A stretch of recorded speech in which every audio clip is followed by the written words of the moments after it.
Shalom Aleichem. So one day, please God, my grandchildren are going to ask me, hey, did God speak to us?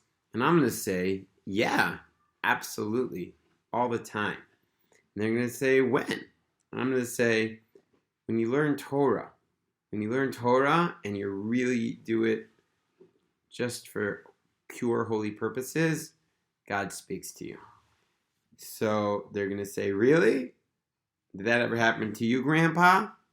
And I'm going to say, yeah, but I might have a hard time remembering all those times because it's happened so many times that I felt like Hashem has spoken to me through the Torah learning. But just this morning, it happened. So I wanted to record this for posterity so that one day I'll remember what stories to tell my grandchildren. And maybe it'll inspire some other people to know that God also speaks to them through our Torah learning. So this morning, I went to pray at the western wall of the Kotel, and I finally woke up for the dawn prayers, because I know that's the best time to pray. So I got myself to bed early, woke up at 5:30 in the morning, and I prayed. And after my prayers, I felt good, because the Talmud says if you say the dawn prayers, you're going to be smiling all day, and things just seem to flow more smoothly when I get to pray at Nate's at dawn. Anyways, I took out my phone, and as I'm walking back from the synagogue, I wanted to learn a little bit extra Torah while I was walking, like it says in the Torah, V'lech techav derech.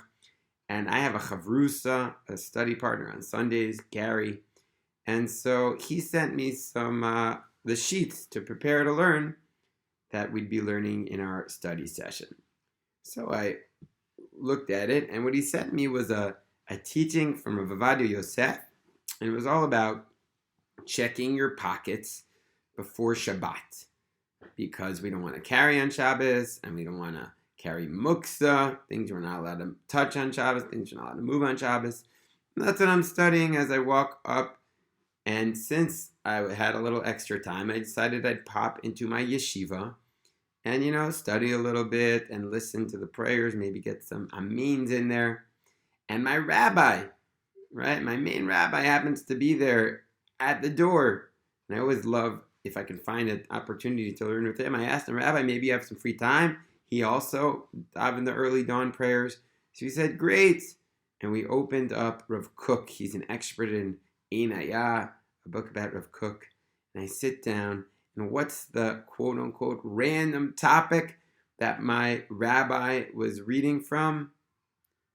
Checking your pockets before Shabbat. Now, of all the laws in the Torah, in rabbinical law, there's got to be thousands. And I happened to turn to that particular law to study with, and that I happened to learn that morning. Oh, it couldn't have been more clear, a sign from Hashem that he was watching over even that 2 seconds when I, instead of checking to read more about politics or whatever, I studied a little Torah, and he gave me a little hug, showing me that every piece of Torah is important to him. And so, yeah, Hashem speaks to us through our Torah study. And this is something that, as I mentioned, happens a lot. I'm going to try to document a lot of these stories so I'm not just making them up on some of these podcasts. But let me tell you one more time in my life when I really felt like Hashem was speaking to me through Torah. So about 13 years ago, I was studying in Bar Ilan University, and I loved studying the Bible, Chumash. But in Bar Ilan, like in most academies, they're no worse than any other, but a lot of the professors study from an academic perspective without the perspective necessarily that the Torah is divine. And a lot of questions arise, and I felt like it was having a little bit of a bad effect on my soul, being surrounded with all this apicorsis and all this heresy. And I always connect to God in my Friday night prayers. I went that Shabbos to Kfar Tapuach to a friend, and in my Shemona Esrei, I said, Hashem, I really would love a sign that that you're watching over me, that the Torah is divine. And I'm going to still be loyal, I'm going to still daven and learn, but give me a sign. And so that day, I went to my meal, and the meal ended really early, and I still had a few hours. So I went to the base medrash, and I said, I'm going to study Gemara.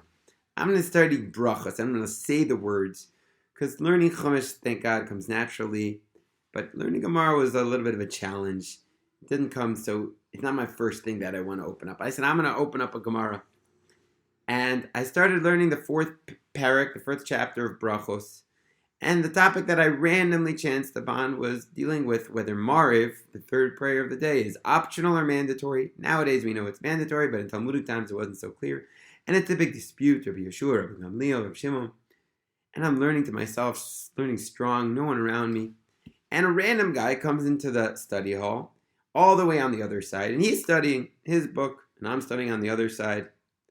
And then another guy comes in, and they start getting into discussion. And out of the corner, I start listening. You know what?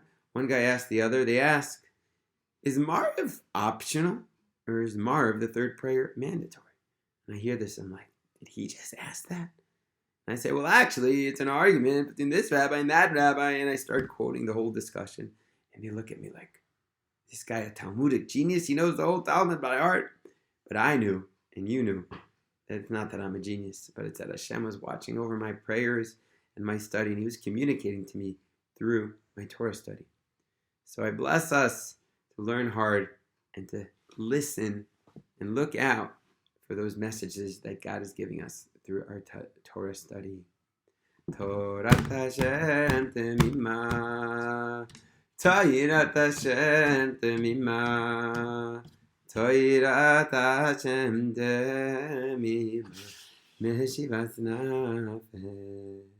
Hope you enjoyed this podcast, this YouTube video here in Kalman Stories. We'll continue to put them out. If you enjoy, if you have any comments, if you have any questions, send me an email, keithflex@gmail.com, and subscribe to get more stories of divine providence here in Yerushalayim, Ir HaKodesh.